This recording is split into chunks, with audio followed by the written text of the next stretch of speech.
Are you a hard stuck gold? Do your teammates hold you back? Do you want to get good? Well, watch this video and implement these 5 simple tips to get you out of gold.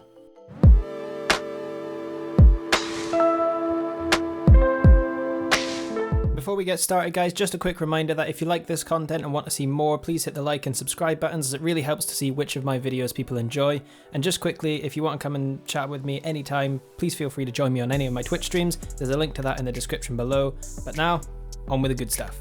So some of you may remember about a year ago I released a beginner's guide video, and you seem to like that one a lot. So to follow up on it, this video is more of an intermediate guide and will be aimed at the sort of gold level. So it'll include all the key skills you need to get out of gold, and be sure to stick around till the end because the 5th tip is probably the most important one. Now the first thing that we need to make sure you're comfortable doing is hitting the ball hard.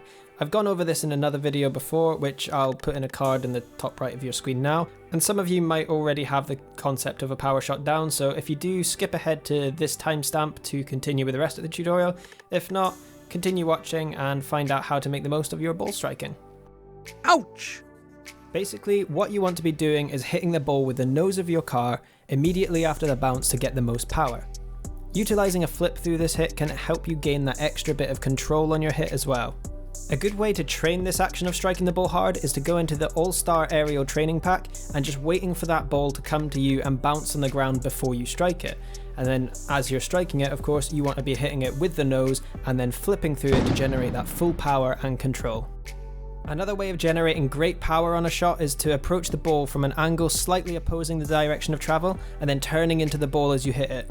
These are known as hook shots, and this power shot training pack that you're seeing on screen now is a great way to train those. I will link this training pack along with any others that we mention in this video in the description below, and as you can see from the footage, this technique sets up a massive booming strike that will catch your opponents unaware and will certainly create opportunities for your team.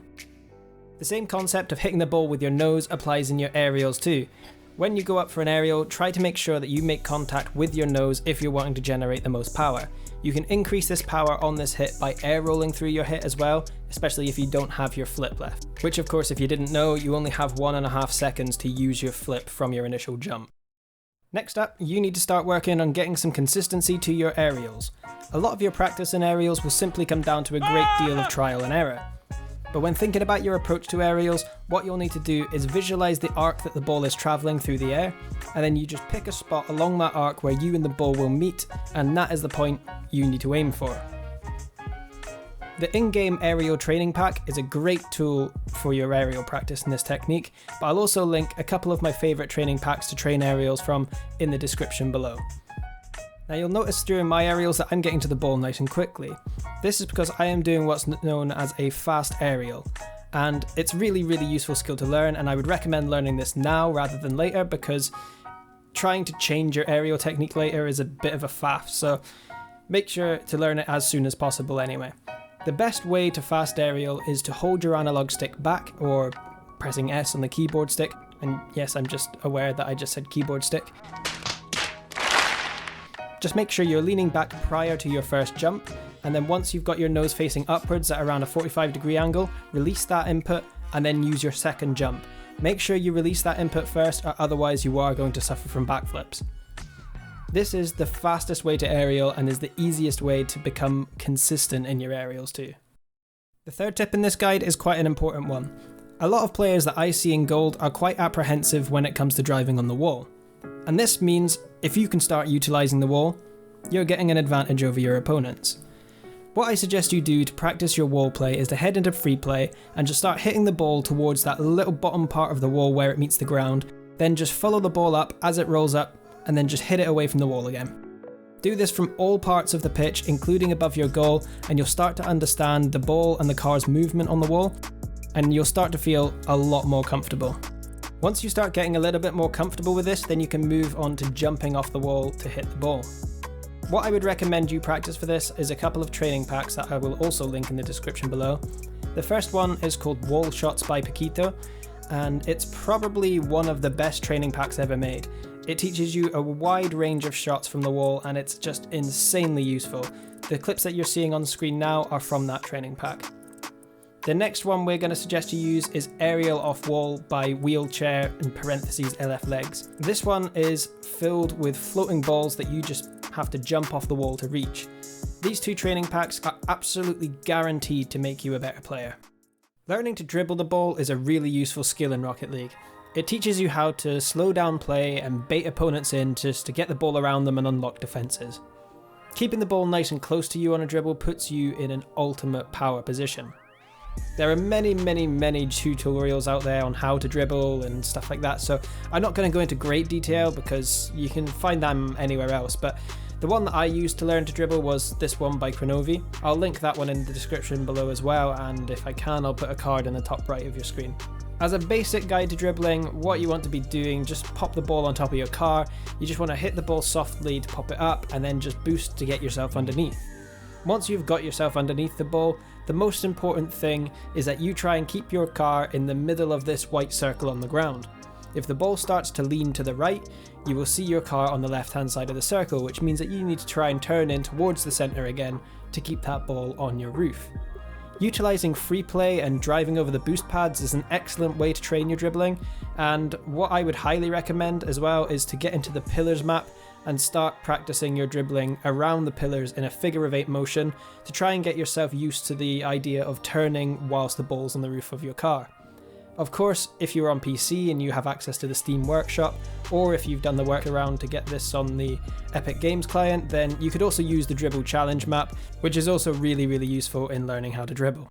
And finally, as I said earlier, this tip is probably the one that I consider to be the most important, and it's less about what you do on the ball and more about what you do off the ball. Once you have made a play, or even if you've just been bumped for example, you need to make sure that you can get your car back on its wheels. Preferably, you want to be facing in the direction your momentum is taking you as well. However, this isn't always possible, but there are things that you can do to help you in these cases. Now, this process of landing on your wheels is what we call recoveries. And to train your recoveries, what you need to do is to go into any aerial training pack and basically just throw yourself at the ball in the air. It really doesn't matter if you hit the ball or not for this purpose, as all we're going to be doing is as soon as you have reached the ball and either hit it or missed it, switch off your ball cam and focus on landing on all 4 wheels. Utilize your air roll controls to get yourself oriented the right way around, and if you're landing on the wall, try your best to land on the wall with your nose pointing downwards, as this is going to enable you to drive down the wall and get back to the ground as quickly as possible. Once you know that you're going to land on your wheels, try to make sure that you are landing with your nose facing in the direction in which you are already travelling. This will give you the most control. However, if that's not an option for whatever reason, perhaps you've just been bumped and landing too quickly to turn your car, hold the power slide button. If you land sideways without holding power slide, your momentum just stops and you will have to build up your speed again as if you're starting from scratch. However, if you're holding power slide, your momentum will continue and this will allow you to turn or flip again to get yourself facing the right way. I really cannot stress enough how important recoveries are in this game, and if you implement this into your game now, you will be able to move around the field faster than anyone else in your lobby. And that's it. My top 5 tips that I recommend that are guaranteed to get you out of gold. If you implement them properly, that is. As I said earlier, if you liked the video, hit the like button. If not, hit the dislike button. I appreciate the feedback all the same, but please do let me know your thoughts in the comments, and if you want to see more, be sure to subscribe. Finally, if you want to support me further, you are able to use the code GOLDFISH in the Rocket League item shop, or any other Epic Games item shop, and a portion of that sale goes to me, which helps to fund more of my adventurous ideas that I have for the channel in the future. And with all that said, wish you all the best, stay safe, and I'll see you next time. Bye!